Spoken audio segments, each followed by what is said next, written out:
Hello, dear friends. Welcome to another Spiritist magazine program here at Kardec Review. I hope you're doing well. It's always an honor and a pleasure to be with you every Tuesday at 8 p.m. Eastern Standard Time. And today, we're going to go back in time to issue 12 of the Spiritist magazine, published back in 2010, 12 years ago.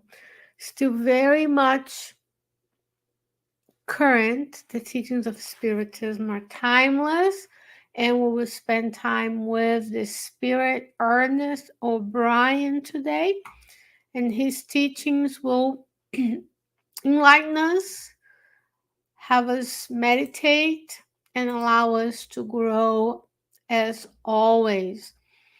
Please visit the website spiritistmagazine.org. I'm actually going to pull it up for us here. Spiritist magazine. The Spiritist magazine. I will share my screen with you, and that's what the website looks like. Always good to remind folks to go to the website, to download the app, to share this podcast, to like, to comment, to subscribe, because that's how we use the powers of the Spirit, as Paul did in the book Paul and Stephen. Today's world, the flow of information is using the technology that we have, so we game the system towards the good. The good needs to be proud. Here is the website of the magazine. You can access all of the issues of the magazine free of charge. So today, if you navigate to the first page, you'll find issue 12, which is about adolescence. So you can just browse all of them. If you hit the top right corner of the website, you'll be able to download the app for your Android and Apple devices. Take it everywhere with you and read it anytime you have a minute. There's a link to the Facebook page of the Spiritist magazine. If you're watching me on Facebook, you may have come across this content on the Facebook of the Spiritist magazine. We have a link to all the PDF downloads. You can read about the story of the magazine. There's also a contact form. You can contact the editor-in-chief, Vanessa Anceloni, where she will be in touch with you. If you have a talent, you'd like to read, you like to write an article, she can guide you through the process and the standards. And of course, the teachings are free. The magazine is free, but there are expenses associated with making this kind of this beautiful content. So if you feel free to donate as well, if that's something you would like to do. Without further ado, now I'm going to share issue 12 of the magazine. That's what the magazine cover is about. I always like to do this because I don't think you need anything special. You can just be using as I do as well. So there's a message about collaboration from the book Happy Life. There's always a message from the editor. Here is a message, an article from Mackenzie Mello. And today's article is titled Ask Yourself. So let me hide my sidebar, give myself a little bit more space because I want to be able to read it with you. So it's very easy to work on. And here is the teachings of Ernest O'Brien. This is a message psychographed by Chico Xavier or Valdo Vieira in the book Among Brothers of Other Lands, which now is in English but then wasn't. in 1865, if my memory does not fail me, 1865, July 10th, as you see here. Here in New York, do you know, Chico Xavier visited the blessed lands of the United States and he contributed and he learned English. There's a whole Spiritist magazine talking about the power of distributing the talent you've received. If you're in the United States and you know how to speak the language, which we should speak the language of the country we live in, then bless it with the fruits of your work. One of them is maybe translating a message. Who knows? Lots and lots of things we can do. So here's a question to the Spirit Ernest O'Brien. On what basis shall we locate the problem of death? Of course, there is no death. Life itself demands death as a rebirth. Between both, our conscience remains, right? We are maybe dying, the physical body is extinguishing its energies, therefore we are perispiritual and spirit are detaching from the physical body, but life goes on, there's no death. And that's a blessing because we know it's just one part of this experience as a multi-millennial spirit, immortal spirit. He says, the Spirit Ernest O'Brien says, experiences may come, experiences may go. Everything shall pass, friends. In the meantime, conscience goes on. How we do things. If the things we do are aligned with the law of God, they retain our conscience. Conscience is divine justice within us. Do not forget you live forever. First teaching of the day, you are an immortal spirit. Divine justice is within us. The divine laws are inscribed in your conscience, meaning everything we do. Our own conscience is going to weigh this against the divine laws. Can I go to bed with a tranquil conscience, with peace of mind every day, knowing that I didn't harm anybody? That's one of the considerations of the Spirit, St. Augustine, on question 919 of the Spirit's book. The experience of this physical body with this hair, this skin comes and it will go with the death of the physical body. Another body, when we are blessed to receive authorization to reincarnate, another body, another experience may come. He says, a spirit must be seen for what he or she is. Therefore, he can only continue hereafter in the place to which he has adjusted himself. One goes through the gate of death to live again. As you know, one seeks, one finds. Extremely important. We are what we are. Our abilities, our knowledge, our experiences, our learning is what we are. We are also presently inhabiting a physical body. Everything that we do has a vibrational attunement with the environment, what are our central desires. We continue in the afterlife in the place to which we have adjusted ourselves. So whatever you're doing today is what you're going to find in the afterlife. So if we seek goodness, service, will be help in the other side.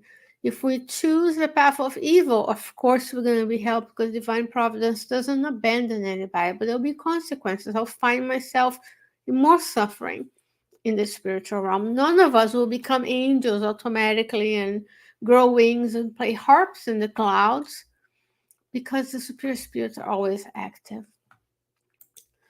One seeks, one finds. What are you seeking today? What is the central desire of your heart, as Andrew always would say? What are your thoughts emanating to the world? What is your mind? actively seeking, as in the book For in Life by Emmanuel. We are here together seeking the good, emanating the good around us. Later, you receive happiness in the beyond according to your own deeds now. Again, what we do today are the seeds of the harvest we will sow in the future. Think about this. How many days we go without even knowing of Spiritism, but not leaving the teachings? Life gets so busy, we're unable to think that this could be it. This could be the last day, which we hope we aren't. It isn't. But lots of people are not granted a long life. So let's think about this. Make believe you are on your own plane after death and look over your obligations before you contract them. Each morning, ask yourself, what am I looking for? First of all, hear your conscience. Do not beat about the bush. Each one of us must bow to the truth.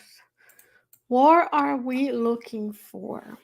It's a very important concept that many of us don't think about in the daily lives. We just wake up, take care of physical needs, go drive to work, drop off the kids, do things, come back, feed, eat, harass, sleep, repeat. But what are we actually here for? Progressive growth, progression, evolution, getting better at what? Because a lot of us are seeking the physical improvement only.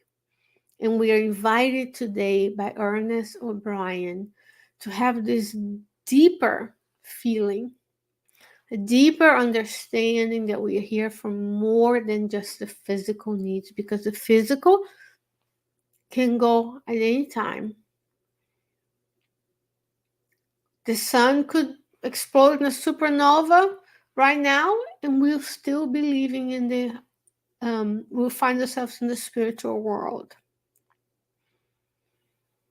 What are we going to be doing then? Whatever we're doing today. So we are not here just to get a better house, a bigger house, this checklist we make for ourselves and our children. We are here to redress mistakes, to learn, to serve. We learn and we serve and we redress through helping one another in whichever way your life is structured now. What are we looking for? What is our conscience telling you? Yes, I'm tired. Every weekend barbecue, I'm tired. How can I find something else to do? Every weekend, just about me. How can I find something better? Every day, just about me. So that's when we look out and see the true needs of the world around us. What else does he say?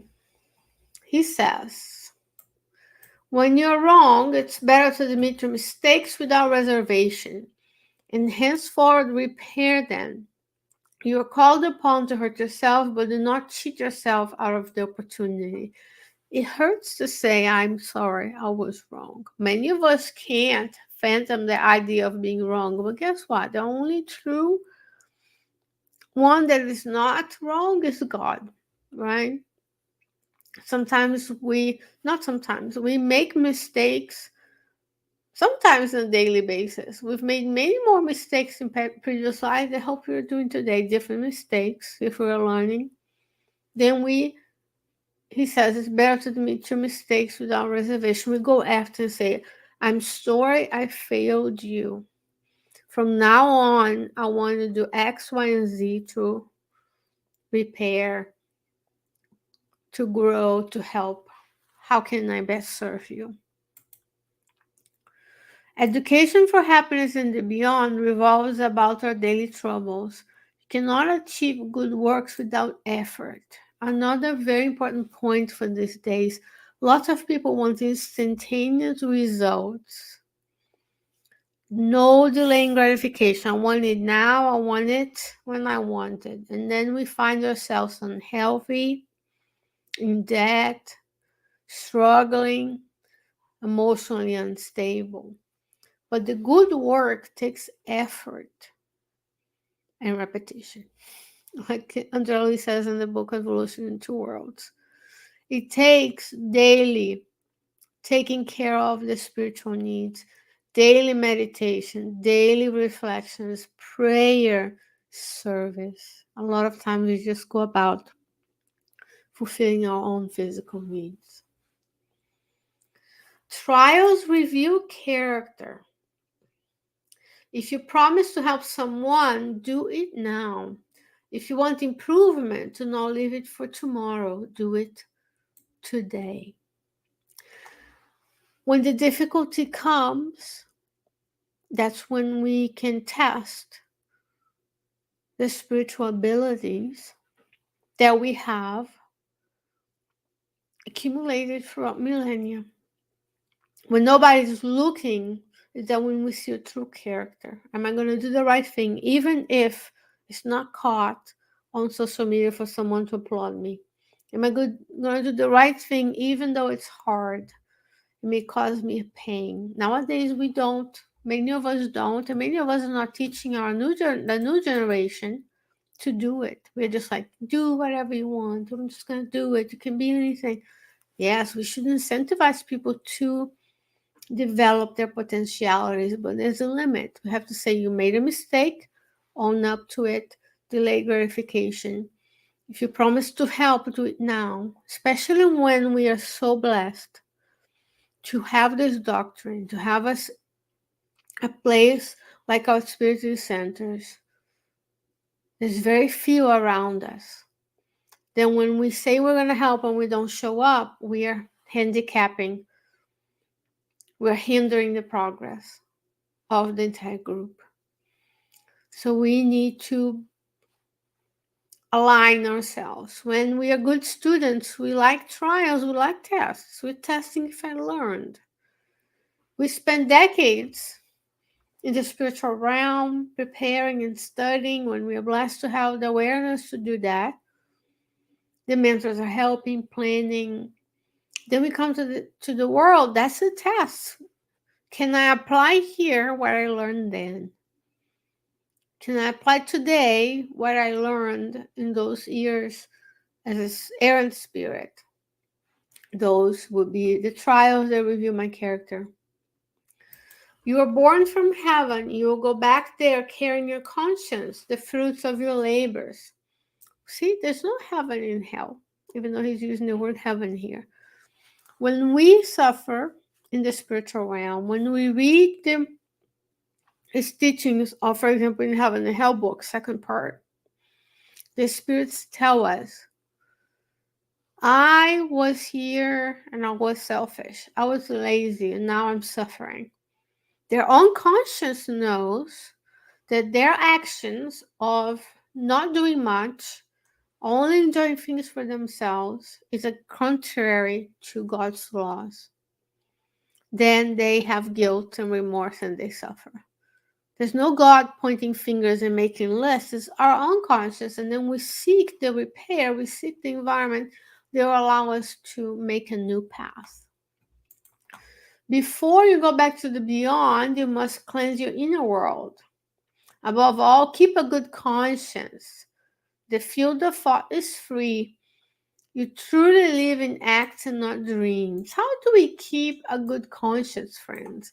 That's when we can say, and I do not have my Spirit's book handy for us to read, the question 119. That will be our homework. How can we have a good conscience?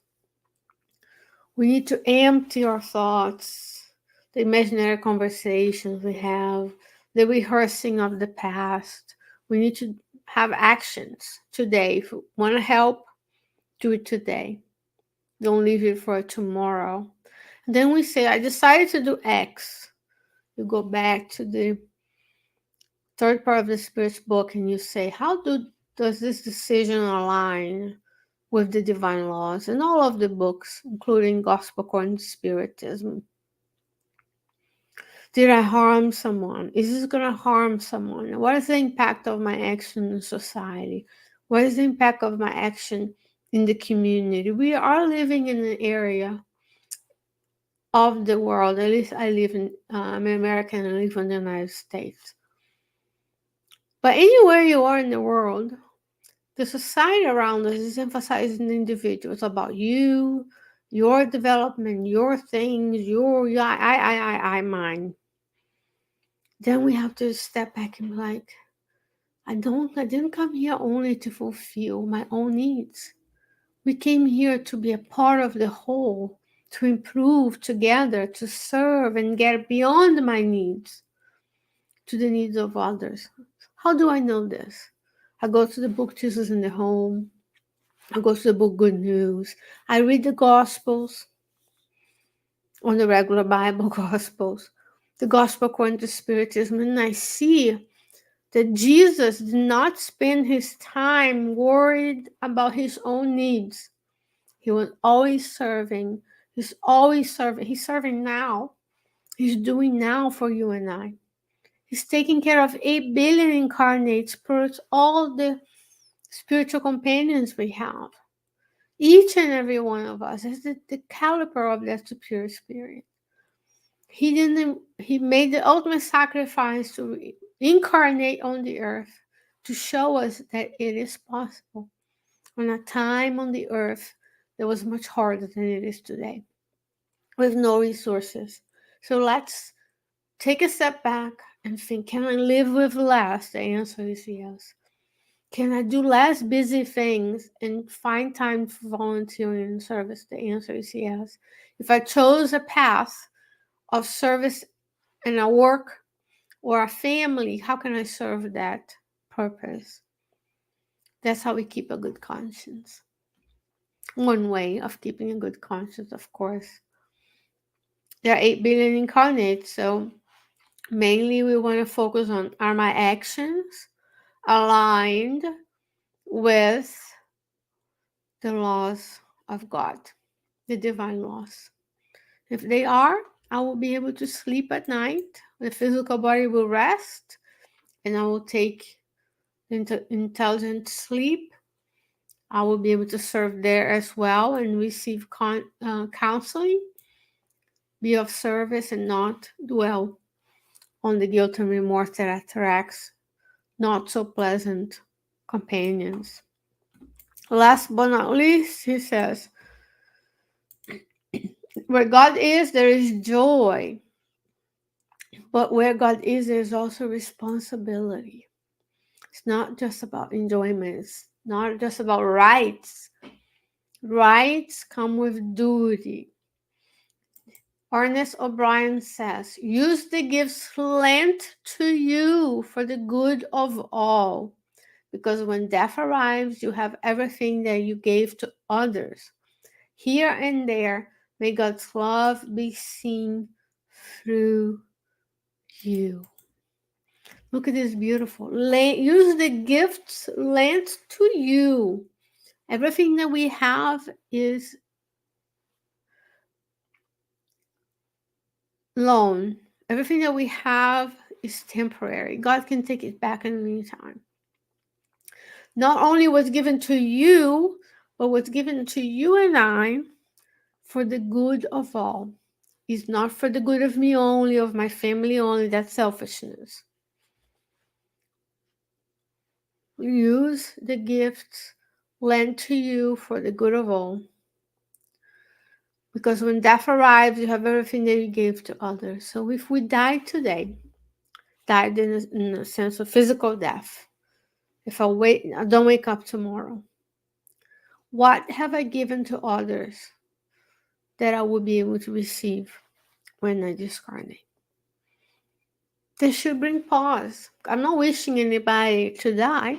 I'm just saying we don't know. What I have is today. What I have is this moment. Some of us know when we're going to die, but the majority does. The majority of us are not going about any responsibility, wasting time with things that are not important, wasting too much time on these guys, watching too many videos that are not improving the life of anybody, and we're forgetting that there's responsibility. And then when we return to the spiritual realm, one more time, and one more lost reincarnation. So let today be the time where we wake up. Let this reincarnation be the one with the powers of the knowledge we have, with the strength of our faith in Christ Jesus, who is at the helm, even though earth has a lot of suffering, but Jesus is at the helm. Nothing happens without God's permission. Let's allow ourselves to leave the old person behind, to birth the new person without inside of us that is of service to everybody. And then we can say, okay, this time, this lifetime, the time that is left, then I will be of service. I will be strong. I will finally get the message that we have. Dear friend, this message was received in New York, in July 10th, 1965. It's in the book Among Brothers of Other Lands. It was already published. Today it's published in English. You can get it from probably from FEB publisher, FEB publisher. And you can read all the other messages received by Chico Xavier and Valdo Vieira while they were traveling through the United States. Remember, Spiritism is universal teachings. It was meant to be the promised consoler to the world. So we have all these teachings that we still have to go through. So I'm going to invite you today to think about what can we do to help one another, to serve one another, to be a good neighbor, to remove our own needs, asking ourselves, how can I love the universal family more so that I can build a better tomorrow starting today? If you are so inclined, I'm going to encourage you to stick around, because at 9 p.m. Eastern Standard Time, or online if you go to the playlists, our dearest Carol Correa will be with you right after this program with the teachings from the third part of the Spirit's book, Divine Laws. So she goes question by question in the Spirit's book with enlightening commentary on the Divine Laws. Wonderful program. So I encourage you to stay. Until then, and after you listen to Carol and you go to bed thinking about the teachings we have received, and you download the Kardec Radio app, the Spiritist magazine, to listen to Kardec Radio and to read the Spiritist magazine, then I hope that you and I can meet again next week. God willing, I'll be back with you. But until then, you stay well, stay safe, and I will see you soon. Bye-bye.